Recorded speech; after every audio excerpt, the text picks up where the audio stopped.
feature presentation.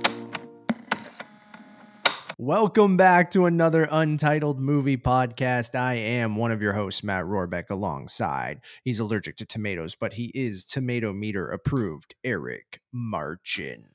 Matt, what kind of a cock are you?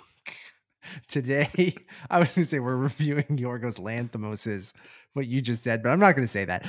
We are reviewing Yorgos Lanthimos' Kinds of Kindness, his triptych anthology film with 3 short stories put into one film. I'm excited to talk about this one. Poor Things was probably my number 1 film of the year last year. I think I did place it number 1 above Spider-Verse. And Yorgos is becoming, one of my favorite filmmakers working. He's the king of the cock. Yeah, he is a weirdo in the best sense of the word. And I love that he's back on his freak shit in this. Not that Poor Things or The Favorite wasn't him on his freak shit, but this is really him This on is his freak uncut shit. Yorgos Lanthimos.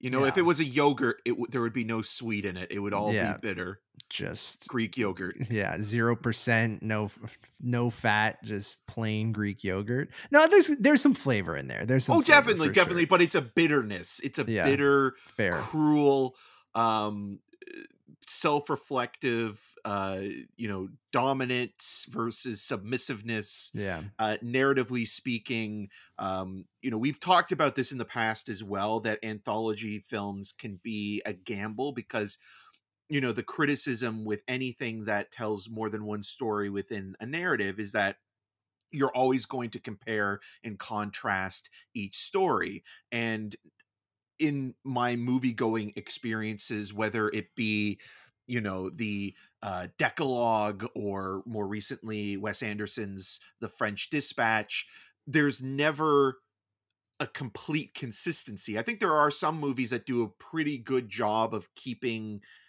your interest in each individual story, but you're always going to have one that maybe stands out more than the other.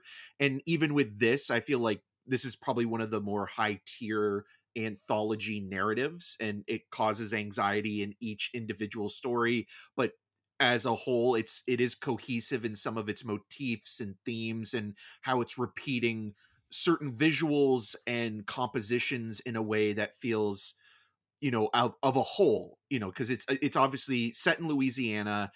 You have actors playing different roles based on each individual story, and you have Yorgos Lanthimos reteaming with Ephraim Philippou, who they wrote together, things like The Lobster and Dogtooth, and so this almost does feel a little bit like Yorgos Lanthimos is returning to his freak chic side of things when it comes to him as a freak chic. and with that, like it's going to test a lot of people, because I think The Favorite and Poor Things, Tony McNamara co-wrote The Favorite and then adapted Poor Things. They're still very much in line with Yorgos Lanthimos's flavor, but there's an aspect of those movies that do feel a little bit more coded in, something that I think a general audience might be able to get aboard on, because it has those Emma people Stone, that can deal with the weird shit, but maybe not the super weird shit where they like films and they like, art house movies, but maybe not like this. I mean, we're not going to spoil anything here because it is in limited release in the US, which is expanding next week to more theaters. It is just released here in Canada, but we won't spoil anything. But I will give you kind of a brief overview of each short story, because I thought we can review the movie as a whole, but I think it'll be interesting to talk about each story as well and kind of review those individually. So like I said, it's a triptych. They're calling it a triptych fable. It's 3 short stories, all kind of not centering around, but like the connective tissue is this man named RMF. So the three stories are this. So the first story is the death of RMF, which follows I'm getting this from Wikipedia, just so giving credit here.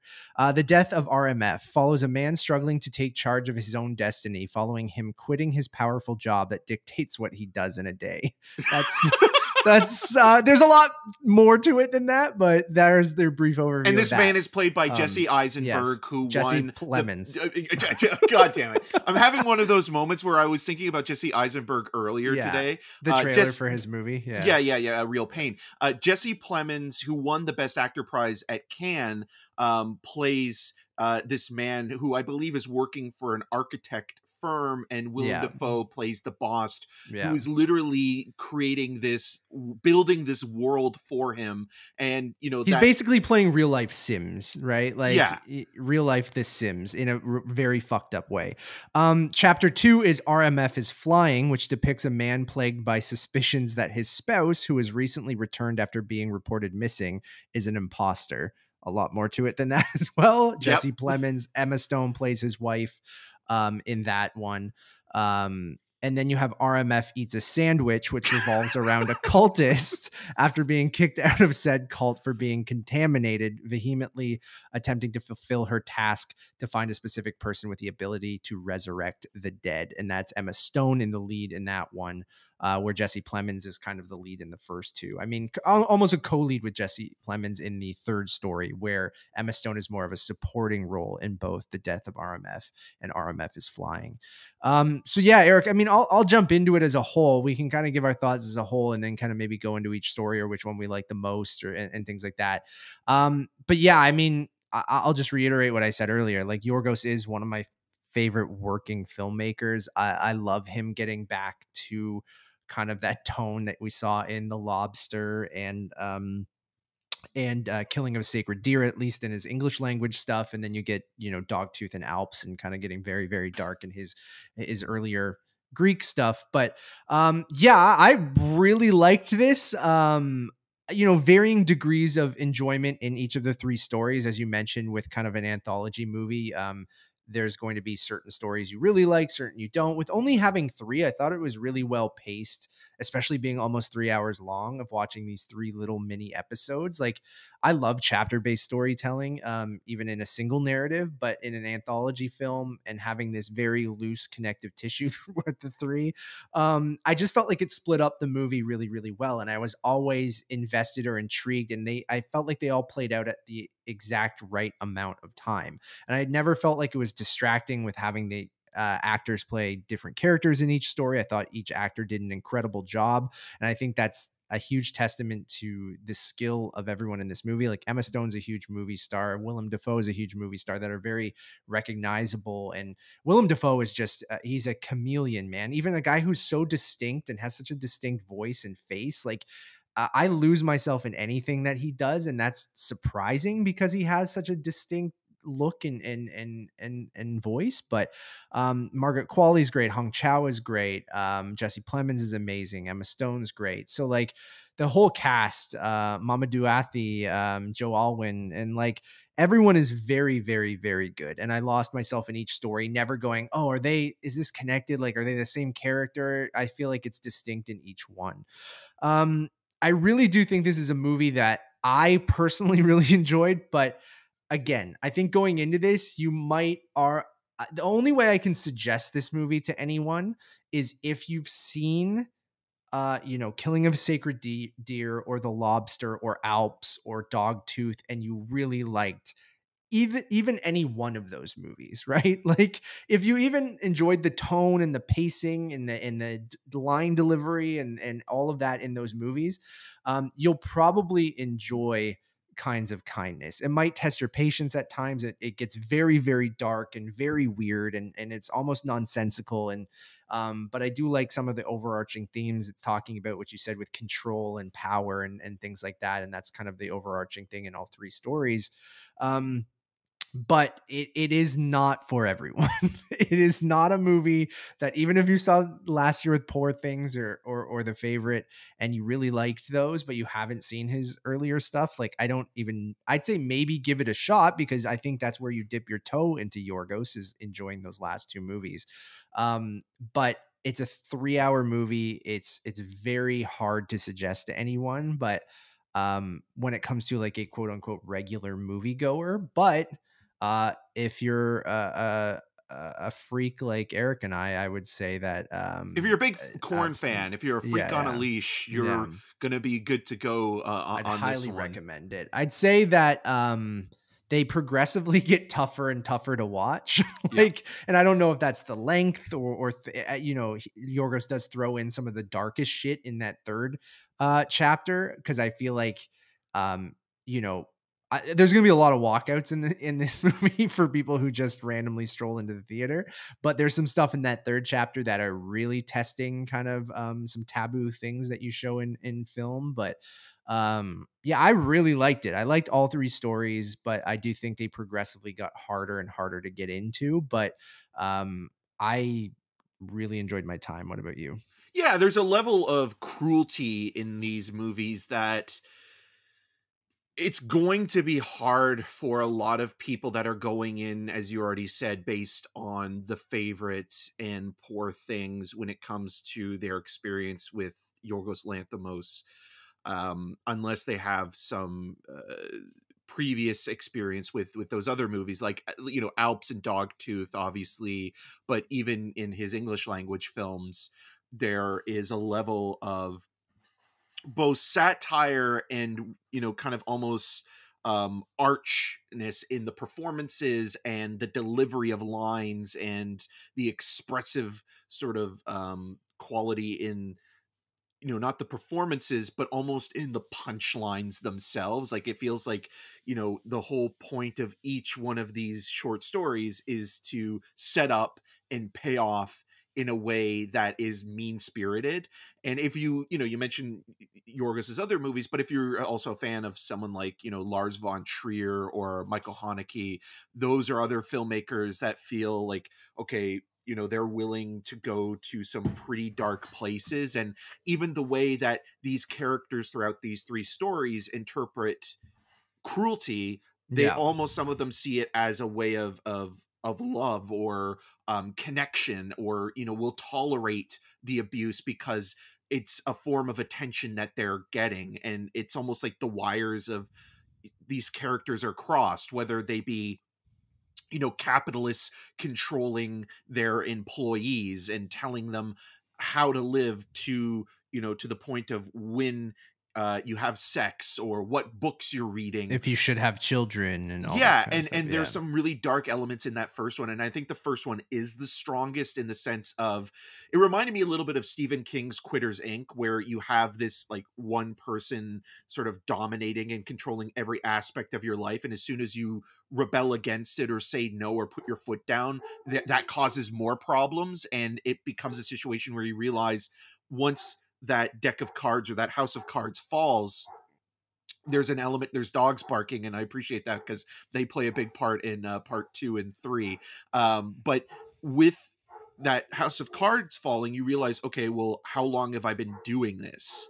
And how long has this person had that control over every aspect of my life, to the point when you're trying to separate from it or untangle from it, you become almost lost at sea in a way. And that actually falls into the second story about Emma Stone's character coming back, having been lost at sea from a scientific expedition. And so when you see those characters play out in that way, there's some stuff in there that I really am fascinated by, because narratively it reminds me of a couple things, without spoilers, where Are your dogs controlling your home right now? Or they the are world that you're in? they let They're me in have control? all the chocolate cake that I want, but unfortunately I can't get any lamb or steak usually, so I'm on a diet of chocolate right now, Of just fingers. yeah. But Plemons' cop character being, there's something interesting there with, like,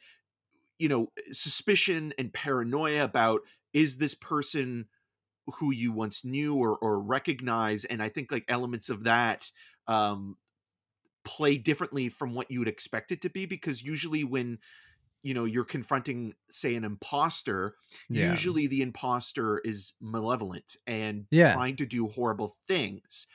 In this case, it's not that. And I thought that was kind of interesting. Absolutely. And then in the third story, you have this cult led by Chau and Willem Dafoe that, their disciples, their sycophants, only drink out of a pool of tears that they have created. And they're looking for a potential messiah that has the power to resurrect the dead.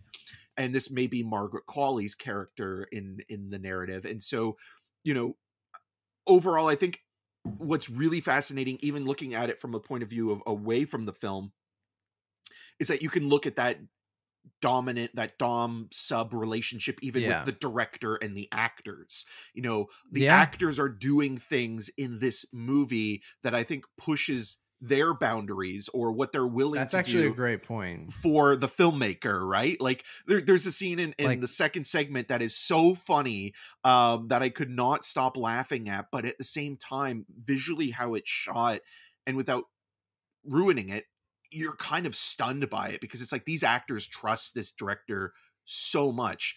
I wouldn't be surprised if Yorgos Lanthimos saw himself a little bit like Willem Dafoe's character in the first segment. Yeah, that's actually a very, very good point.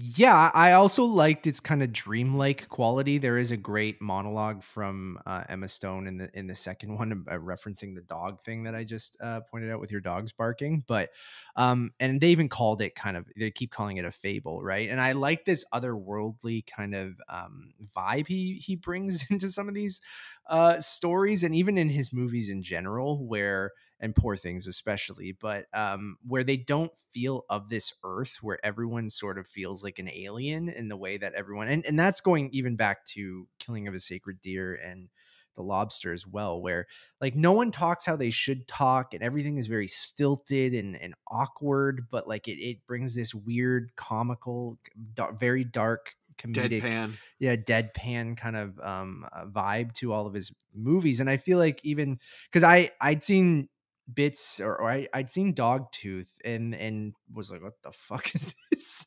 And then I really got into his stuff with the early, and even with Killing of a Sacred Deer and The Lobster, I remember being like still not on his wavelength. And I remember talking to you about it, being like, man, the stilted dialogue and I think like it took me a while to acclimate to him. And then as I've watched more and more of his stuff, and I just like this otherworldly quality that each of these, where it's not the real world, but it's commenting on things in the real world. And I just really kind of vibed with it because of that. What else did you want to talk about? I think it looks great. I want to point that out. Like, Robbie Ryan as the cinematographer. Yeah, their working relationship. There's not as many fisheye lenses in these which I segments. appreciate. There are some still, but it's doing that very cold and calculated thing that he did with Killing of a Sacred Deer, where the framing is like, okay, we'll put this person sort of like right in the center, but it almost looks like a forced perspective thing where they look so small compared to the cages that they're in, which, whether it be an office building or a home or a cult, like it feels almost overwhelming or consuming in some ways. But then, like you're talking about the sort of automaton kind of thing where, everybody is a very robotic or stilted in nature. There's something that kind of feels interesting in that, where it's like, okay, you're playing in a certain tone that's harder to maybe express certain things, but at the same time it's like the level of pressure that's applied gradually to certain characters in these stories, you're almost waiting for them to explode in some way. And like that's something where some audiences might be demanding something that's a little bit more relatable when it comes to how people react or behave in the real world. But you have to understand that this is a very stylistic sort of story structure and narrative. And so these actors are playing within, the rules that Yorgos sets has out. Yeah. and so like, again, I think it's all about expectations of what you Oh, have. Like, if you're totally. going into this thinking this is an Emma Stone vehicle, which she drives, she gives Vin She drives Diesel a really great purple Dodge Challenger that, again, I will reference again. Nevis and I drove around in LA when we were there last time. She gives Vin Diesel a run for his money in terms of being a Fast and Furious icon. The cars in this in all three shorts, because you got him in a Ford Bronco in the first one, which is pretty funny. And then you have the Dodge Challenger in the third segment. But yeah, going back to what I was mentioning, thank you for commenting on that part, Eric. But the cinematography, love that it's shot on film, both black and white color. I just thought it looked gorgeous, and it is playing in 35 mil in certain areas, so seek that out if you can. We saw it digitally, but Eric and I had this conversation as we were waiting for Terminator 2 last night, where we were talking about how I'm noticing more and more. We always had those 70 millimeter drops every once in a while for certain movies that were shot big format and stuff like that. I think Warner Brothers was doing them a lot. But I'm noticing, like, Disney with Searchlight putting out 35 millimeter prints of Kinds of Kindness because it was shot on film, I think is really interesting. And it's weird that we've come kind of full circle on it, where they're trying different ways to get people to go to the cinemas and have a different experience than what you get at home. So that different experience is seeing something on film, right? Yeah. Because at home, you watch everything digitally because you're streaming something or whatever. So we've gone kind of full circle where it's like, look at this thing, you can watch it on 35 millimeter. And that they know that this movie are for the freaks, and the freaks will want to go search out 35 millimeter screenings if they can. That is the type of, people that are going to see that. I got a weird connection thing, but it should be fine. So I love that. And I also saw that they're doing that for Long Legs. Nothing to do with this, but I just like that that's an element. I wouldn't be surprised if there's maybe more connections to Long Legs and this in terms of being a very stylized approach to telling a narrative, and Osgood Perkins also really thrives on mood and atmosphere, and there's a lot of that in Kinds of Kindness. Now, it's not a horror movie per se, not in the sense of like Killing of a Sacred Deer. I do think that falls into almost a horror category in terms of the there are horror elements in this for sure, though. And like especially in the second story, and so like when watching the movie, like there's some humor that it's daring you to laugh at, whether it be foot trauma or wardrobe or I was going to bring that up. The costume design is fantastic from just a visual comedy. Sight gag. Yeah, sight gags. Yeah, they're so funny. But yeah, it's also really focused on kind of just playing with your, I think it's patience, and it is edgelordy in a way, but I think playing devil's advocate here, I could understand if you're not a fan of Yorgos Lanthimos, say that you are a film critic and you're reviewing this movie, and you get your fill of it after the first segment is over, and then you're realizing, oh shit, there's still 2 more chapters to go. So that I totally get in terms of like, that's where also the anthology aspect works against it, because if you're not into the movie, you're just literally going to be taken out of it thinking, okay, how much more time do I have left? Or when are we getting to the end of this segment? And that also can be a detriment to the film if you're not on its wavelength, and a lot of people won't be, and they will be counting it down unless they've already left. And I think the third segment in particular will challenge a lot of people even more than the first 2, specifically if you like there's something really dark and disturbing in there, and then there's something to do with animal abuse that I think putting them where they are in that third segment one after another, that might be a big turnoff, and that also might sour people on their experience of the film overall. So yeah, you have to really keep in mind that this is Yorgos Lanthimos being corrosive as a director, and he's not pulling his punches. He really is kind of going for the darker elements of, what it means to be in control and abuse and to be subjected to things like that, and like what people are willing to do in order to feel like they're connected, or the idea of what rejection is, and those experiences. So yeah, I don't know if like I know like every single detail, and I feel like there's so much more that maybe down the line, years from now, people will pick it apart and sort of look at like, okay, there's a slap in this segment, there's a slap in this segment, there's certain visual motifs, there's a lot going on, right? So I'm with you, where at times it feels nonsensical just because of his way of doing things, but I think there's always meaning in it, and I think it's a movie that will take either a couple views to get everything from, or I've already watched a couple behind the scenes things that I found really interesting of them talking about what they were going for and stuff like that. And I'm not saying that a movie should have a guide that goes with it to tell you what it was about or anything, but I can see some people being like, what the fuck was this movie about? But like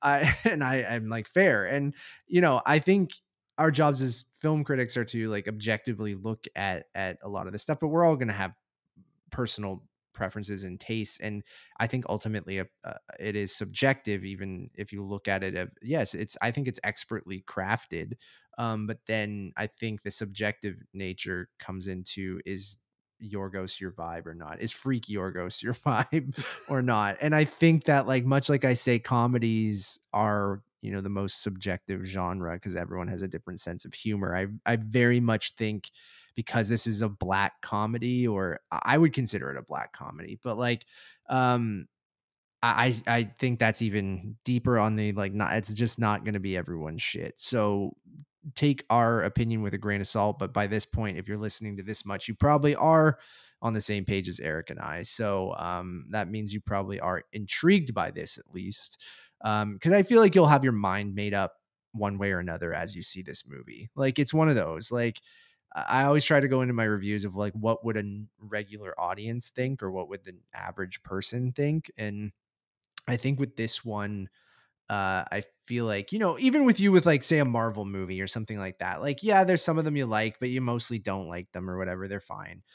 It's not like you go in knowing you're going to like one or not. It kind of could go either way depending on the thing. I think with this, it's one of those things that going into it, you probably know how you're going to feel. I'm not saying that that's going to be everyone. There are going to be people who like Killing of a Sacred Deer and The Lobster that probably hate this. Like, I'm not saying that it's going to be one for one, but well, that's the auteur theory though too, right? Like, where it's like when you go to see a Wes Anderson movie, you know what you're going to get at this especially point, when you double and triple down. And I think Yorgos is one of those guys that kind of seems that he's doubling and tripling down on his style too, which I'm all for. I know people hate the auteur theory sometimes. I'm all for it. Like, I love having, using the same actors and the same even fonts and shit like that. Like, I go crazy for all of that stuff. Or obsessing over the same ideas in some way or another, and coming back to them again and again, and having a signature. But yeah, you look at Wes Anderson, you look at Baz Luhrmann, you look at Quentin Tarantino, you look at these guys that are,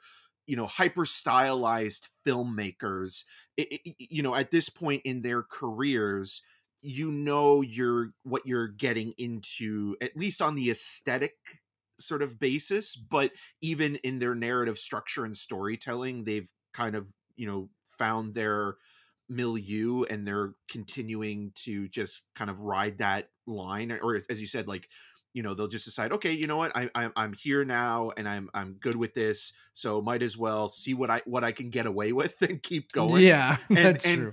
And part of what this movie is it's a litmus test in terms of it's a challenging film, and it's challenging you to endure some very disturbing and provocative imagery and subject matter.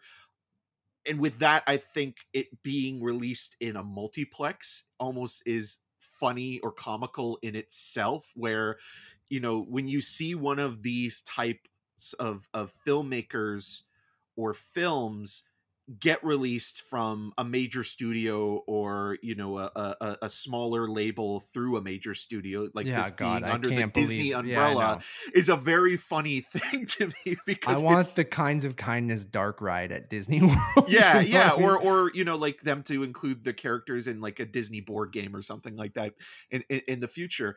But yeah, I just also want to quickly go back to Jesse Plemons, because Jesse Put him in Plemons Lorcana, Disney. Put him in Lorcana. Jesse Plemons, we talked about him briefly with Civil War and praised him. Again, one of those actors that just is willing to go to different places as an actor and always impressing you. Like, it just feels like we're getting like every time you see him, it's like he's willing to do something different that exposes something new about him.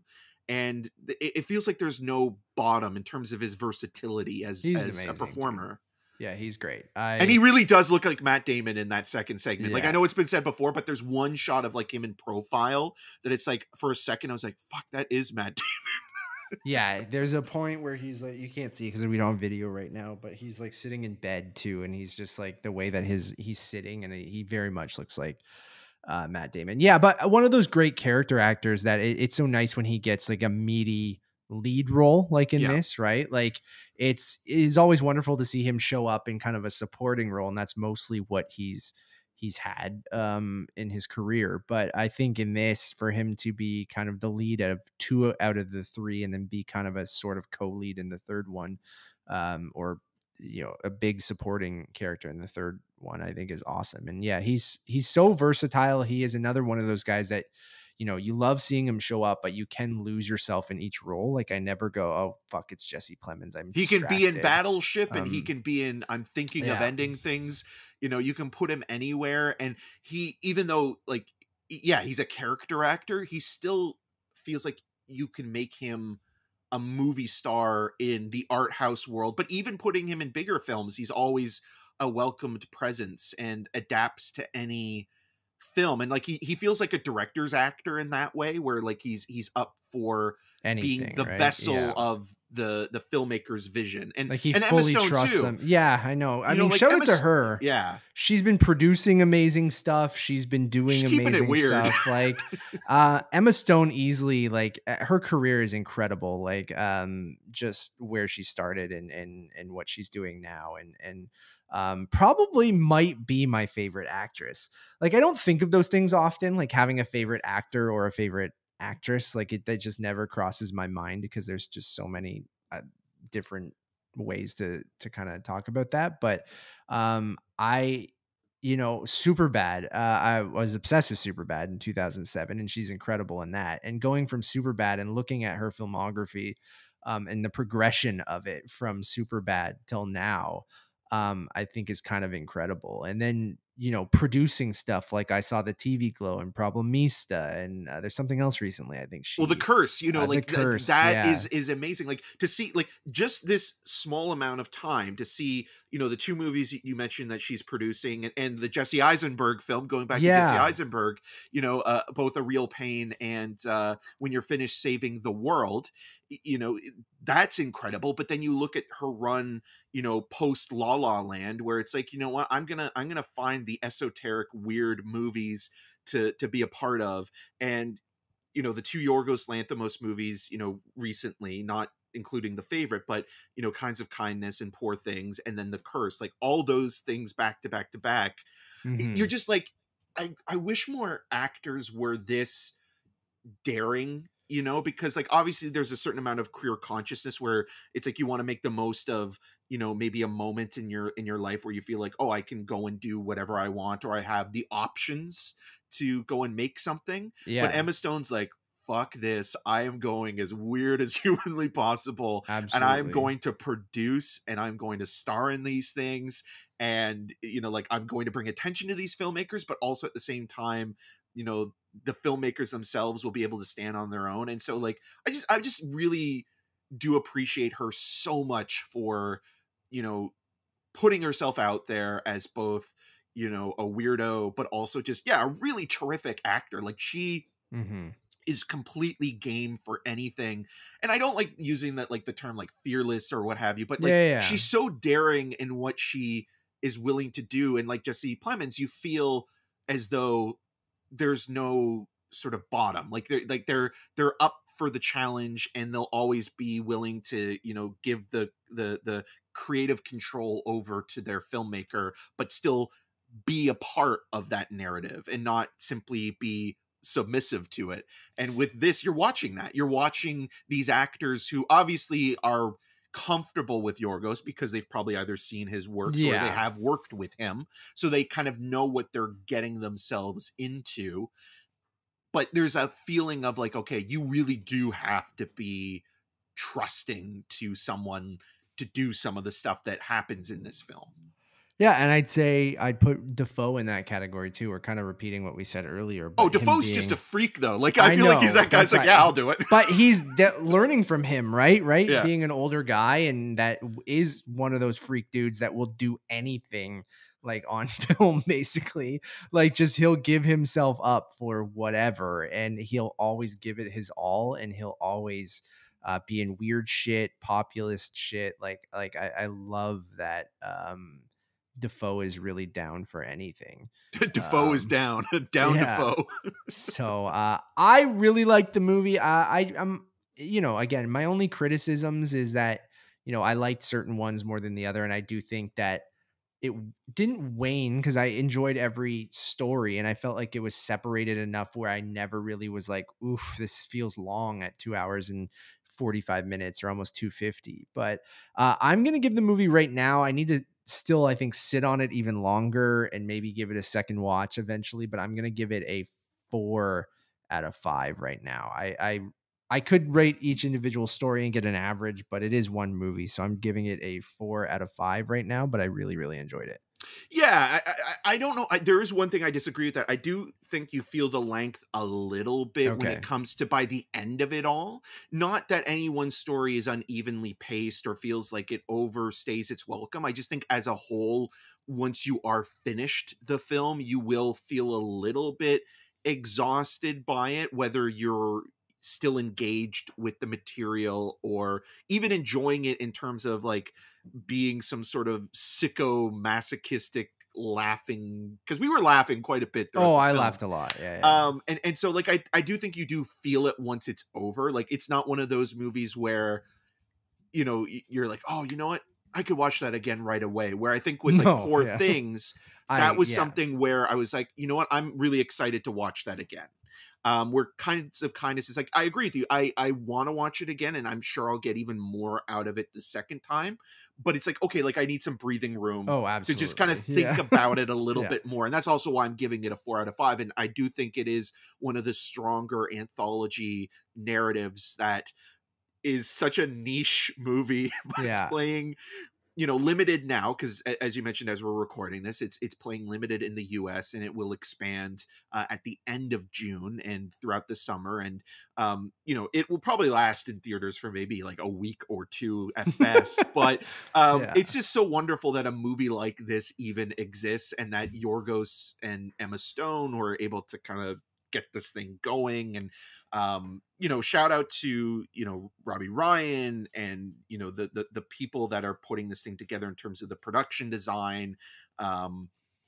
It's such an immaculate and cold movie, but there's something about it that feels just so, we were talking about this before, you know, otherworldly, that like it feels so heightened, like, you know, as I said, it's like a fable, but there is that quality within each story that does feel like you're reading, you know, the darkest version of a Grimm's fairy tale to your kid before bedtime. Exactly. And being set in the modern day, and to your point, like I think the color palette that they use is really striking, like on everyone.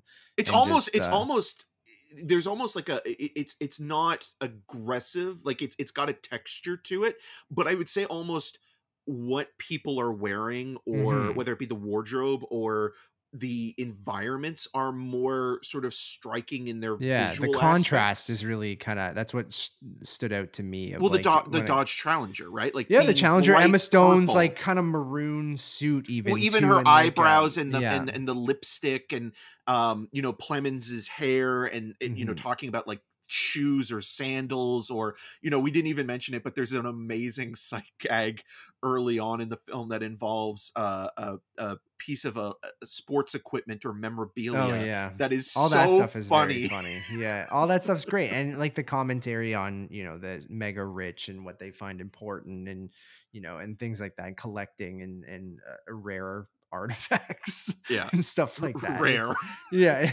It's very funny, very funny. I laughed a lot. I totally agree with Eric that like it's not something I can sit down and watch immediately. Although if I did see that there was a 35 millimeter showing near us, I'd be very tempted. Maybe later in its run in a week or two. Yeah.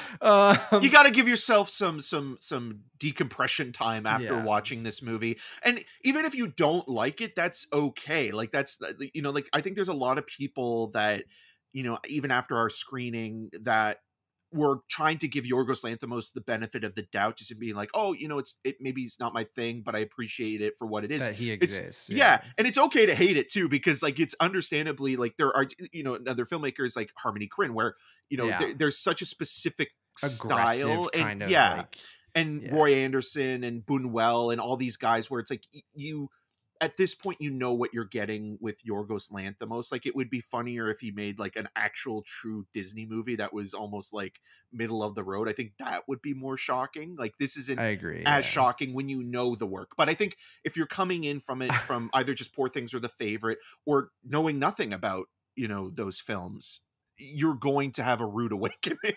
Yeah, and I don't think this is a one for you, one for me kind of thing, because I don't think this is a one for Yorgos only. Yeah, this is a one for me. It's, I guess, Poor Things did well, so we'll give you $15 million to do whatever you want, basically.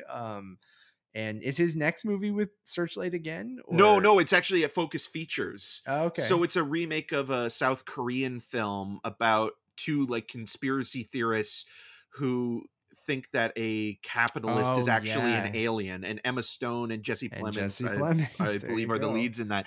I wouldn't be surprised if Willem Dafoe finds his way in there. But I like the idea of that, of him building his own sort of group of actors that he's continually working with or bringing into the fold, because we didn't even really talk much about Mamoudou Athie. I think he's the one guy in all three of the segments that is maybe the most empathetic of the characters. Like he always finds a humanity in the performance that he gives, where compared to some of the other people who can be downright despicable. Yeah. There's something about him that feels considerate and compassionate, and it kind of almost off tilts the meanness of Yorgos a little bit. It cuts the bitterness, which I appreciated. Yeah, and even like Margaret Qualley, like having Willem Dafoe, Emma Stone, and her and Hong Chau, like all of these people are so good, and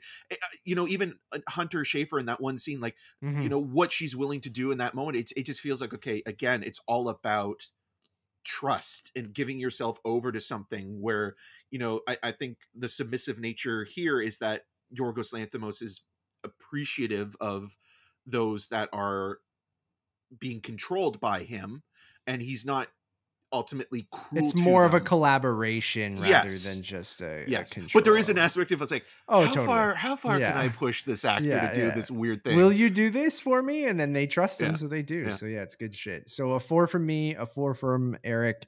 I think you guys by this point will know if you'll like this movie or not.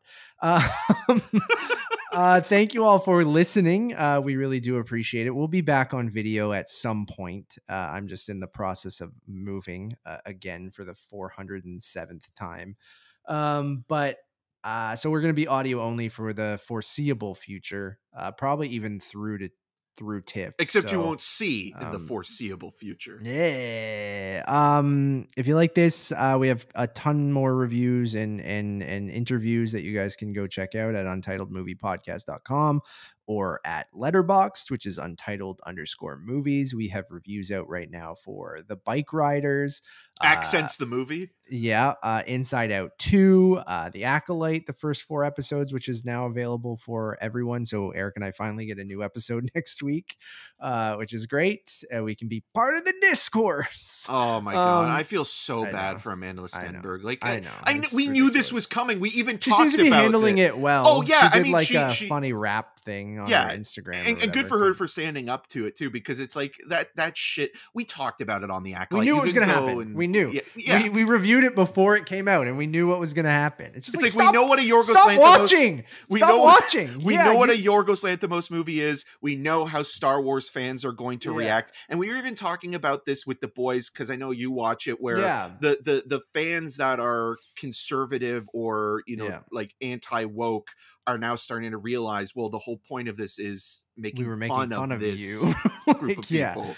And with Star Wars, I'm not even going to get into it, but we knew it was going to happen. Just stop watching. You don't need to watch every week and like make YouTube videos on it. And like, you just want to hate shit. Anyways, it doesn't matter. It's just a fucking TV show or a movie, everyone. Like, it doesn't matter. Even if you hated Kinds of Kindness or hate Yorgos Lanthimos, that's fine. Go watch something else. Like, it doesn't matter. Anyways, you can check out our review with varying degrees of enjoyment, but guess what? We just move on to the next thing and either are excited for the next episode or not. Eric also has some great interviews out right now. You guys can check out. He did an interview for Backspot, for Gasoline Rainbow, for I Used to Be Funny. And you also have a couple more interviews coming up, right, Eric? Yeah, so I have an interview coming up for a film that actually hasn't even been announced in terms of its release date, but it's through Mubi, called My First Film, with Zia Anger, and really excited to share that when the time comes. Also, there's a really wonderful interview with Kingdom of the Planet of the Apes stars Owen Teague and Kevin Durand, and that movie just recently got announced for both Blu-ray and digital, so that's coming up if you want to go back and catch up with that. But there's also a great conversation about us talking about Star Wars again with the Phantom Menace, and in terms of what that means in the 25 years of that movie being in the pop culture consciousness. Absolutely. And I'm off to San Francisco next week. So we'll be probably a week or week and a half without episodes or something like that. We will eventually review A Quiet Place, part 1 or whatever the hell they're calling it, day 1. And I would also love to talk about, we recently went to see Kill Bill Volume 1 and 2 at TIFF, and Terminator 2, so that would be a blast. Maybe we just like lump all those together. Yeah, maybe we talk about a women in action. Yeah, that'd be fun, actually. We're going to a couple more, so maybe after we see Alien and a couple of the other ones, we'll do kind of a retrospective kind of podcast just on the it's Women in Action. It's a series that's at TIFF right now. Eric and I saw Kill Bill Volume 1 and 2. We saw Terminator 2 last night, and we're going to see Alien in a couple weeks, so that should be a blast. And then I have a couple more that I'm also might do Mulan. I might do Charlie's Angels, and they also did Mad Max. They also had Atomic Blonde. I forget what else. There's some other ones in there too, but it's a really fun series. So I'm loving going to seeing stuff just for fun with you, which has been great. At Lightbox, which is our favorite, like probably the best cinema in the city when it comes to presentation. At least there are many other gorgeous theaters in the area, but also they sell Pepsi products, so they could work on that. They could. That's the one fatal flaw of TIFF. And the washrooms are too far away. You know what? That's what the two things, Pepsi and the washrooms, are like, I get my daily step goal going to the washroom during a movie because they're so far away. Well, it does feel like you miss something, like when you have to leave to go to the washroom and then come back again. I know, like at a Cineplex, I can run and be back in, a couple minutes, and I didn't really miss much for the most part. Sometimes I choose awkward times where I'm like, fuck, what the hell's going on? But in Bike Riders, for a second, there was a moment where I came back and a character died while I was on. Like, no, it's not a spoiler, anyone, because I don't even remember who it was. It wasn't like a main character, but like, I was like, oh man, was it a main character? And then in my head, I'm like, did this person just die? And I'm like, oh no, they didn't. Okay, I lost something. But anyways, Lightbox, whoever designed that place, why are the washrooms so far away? Anyways, we'll talk about that another time. You can follow me on all those social medias at Matt Rohrbeck. I already mentioned Letterboxd, which is Untitled _movies. and awkward silence. Eric, you go ahead. Okay, all right, great segue. I'm Eric Barchin. You can find more of my video reviews on rogerstv.com/cinema scene and on all those social medias at EM6211 as Matt is counting money. You can't see it visually, Canadian money. I've been selling a lot of stuff on Facebook Marketplace, everyone. It's hell on earth. If you want to hit Matt up for a cabinet or chair or find whatever me on Facebook, baby. Selling now, maybe he'll sign it if you're a fan of Untitled Movie Podcast. Yeah, imagine. Could you imagine? Love the or give you a headshot. I want to buy the chair you sit in every week. Until next time. Yorgos Lanthimos, the king of cock. God damn.